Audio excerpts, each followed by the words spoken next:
I think that in the case of Symbian, the hardware fragmentation is playing against them because you have way too many devices that don't look like each other, and that's why it's very hard to do something that's very successful. So Migo has a way to go, and I think it was Pankaj Kelly that said to me yesterday, you'll start to understand it when you see the first devices, and I think that's what's going to happen with developers as well. Developers might stand back until they start seeing the first devices with Migo coming out to start sparking ideas about what they can do. And then when they see a smartphone and a TV coming out with the same OS, and they think about the range, then it's going to start to take steam. But I want to ask you, Matthias, a question about developers, and we just talked about it a little bit, is how are these app stores going to attract developers? What is it in a developer's mind that says, right, I'm going to work for this platform? Is it all about money? Is it all about installed user base? Is it all about programming language? What's the key, what are developers asking? Let me give you some numbers. Like I'm aware of. I think there are over 28,000 Apple developers around the App Store. I think there are around slightly less than 6,000 Android developers. And I, together with some guys over there at MoB and Flurry, we did some calculations, and I think we found like 7% of these 28,000 get a little bit more than $7,000 revenue per month, and this is huge. If you look at the industry, you know, like before, if you're at a carrier, they had like 300 to 400 devices, 300 to 400 developers per carrier, and now we have way more people who actually can live in these ecosystems. And what do they live in? Yeah, these guys live on money, but there are many other platforms who are emerging who are where people don't do it for money because there's not that much money, but they do it for technology. So my answer is they do it for various reasons, but way more people do it. You know, we're standing here in the Apple planet, and also people want developers here. Yeah, certainly, there's a lot of them. They do it for various reasons. But Hubert wants to interrupt me, I think. Well, I wouldn't say interrupt, but just to bring I used to write video games for a living, and in that world, money is certainly a big consideration because the budgets are going higher and higher, and you have to make sure that you can get your investment back and some more.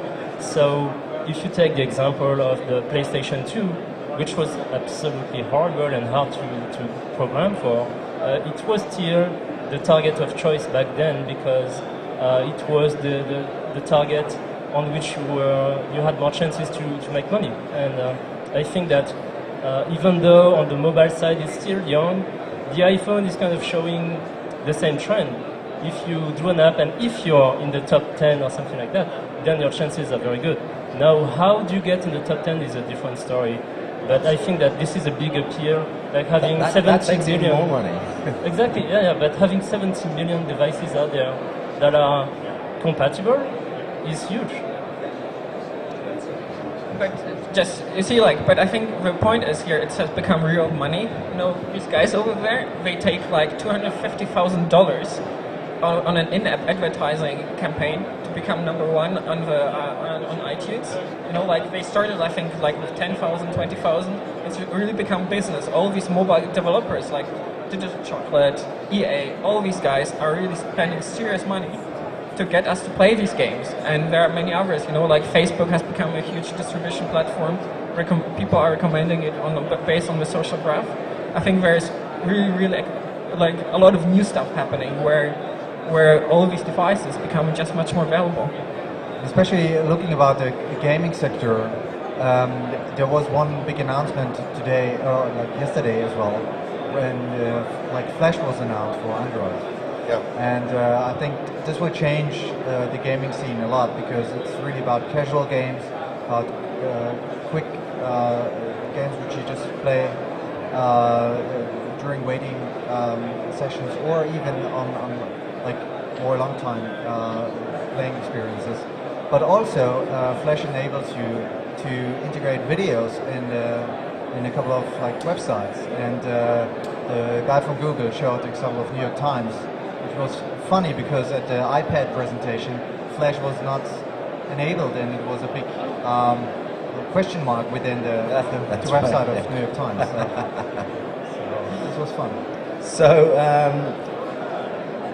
we could actually talk about this development stuff for hours and hours and hours. I know, Matthias, we spoke last night for a very long time over the beers. But I want to round up now. I want to do a quick round table about MWC and what you think was sort of the primary feature for you in MWC this year. I mean, I'll start with a product I thought was absolutely fantastic, and this idea of always on with this compact AirLife smart book, I think is going to be a key feature for these ARM-based smart books to fight with Intel-based smart books. So I think Intel will have to do some work there to try and get this always-on feature into netbooks. For me, that was a standout thing. Matthias? Yeah, I think like the same thing, just a little bit broader. I think like from a VC point of view, there's way more money, way more. The innovation cycles are way faster, like compared I think to last year or the year before, and there's a lot of innovation around the chipset. The stuff which I've seen this year, it's not comparable to the year before or 2 years before. So this is big stuff. So yeah, MWC for me, the biggest feature was that the MWC agency sent me about 800 emails into my inbox and screwed it up completely. I've never been at a conference like this before where they were, bulldozing all over my email inbox like this. I put them all on spam, so Google has a pretty big spam list now, especially for me. Maybe they should optimize this in the future. In general, of course, this is not the main conference, for my kind of content with netbooks, even though that we saw a couple of netbooks over here. Samsung was also announcing their whole new product line with LTE modules in there, and a module that they are actually creating on their own. And we saw the first Intel Atom Pine Trail netbook with the new NVIDIA Ion 2 chipset, which was quite interesting. It's Optimus technology. It's called Acer Spire 1 532G. And I saw it on the very first day and did some benchmarking. Benchmarkings were kind of disappointing compared to the previous Ion platform. So maybe it's a software issue, maybe it's a driver issue, you never know. So sorry Acer for pointing that out, but I have to be honest. Yeah, that's it pretty much. Of course, MeeGo was a killer announcement. I would definitely say it's kind of interesting. Intel is hooking up with Nokia, and Microsoft is hooking up with ARM. Right, so it's mixing up the whole market. But if I compare these two announcements, I would definitely say that Nokia and Intel is the bigger announcement because it's the bigger market. And not just because you're standing at the Intel booth. Do I? In Hall 7. Hubert. So what I like is the promise that soon we'll get always on, we'll get much longer battery life. And the good news is the technology is mostly there. We need to work on the software and the usage model. My best of show is Windows Phone 7. That's, last year they were like losers, and now they've kind of done a comeback, and they'll be in the headlines quite a lot. Another Magic 7 for Microsoft. Exactly. Monty. Yeah. So from my perspective, is I talk to a lot of managers and decision makers, and for them it's really turning mobile into one of the key priorities for the next couple of years. So a lot of people who had been here, they realized that the market is really the big opportunity for them, and this is something which they probably take home and which will drive a lot of business in the future. So it's if you're talking about mobile marketing, it's definitely with Facebook Zero and all these new opportunities coming up. It's also driving the business for MVNOs or MNOs, so all the network operators. They really see that data traffic and applications are key for their success as well. And it's like for hardware, it's definitely something where you see it's not about technology so much anymore. The devices are getting cheaper and cheaper, and the emerging markets are picking up. So it's a big opportunity also for developers in China to have the opportunity to earn their own money with a great app or something like that. That's really turning around the whole economy on a global basis. I agree, think that's we seem to all be agreeing on that here, that it's really not about the hardware anymore, it's all about the software and the application. on top of that. So what I want to do is round up now and thank you guys for joining us on podcast 2, MeetMobility. Thanks Monty Metzger from Ahead of Time. When's your next event?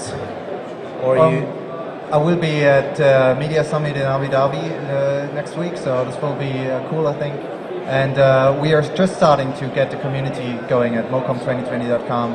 And everybody's invited to join and send me articles and ideas, and we'll post them. And so that's mocom2020.com, the Mobile Futures think tank. Yes. That's Hubert, thank you very much. Hubert from Thanks for inviting me.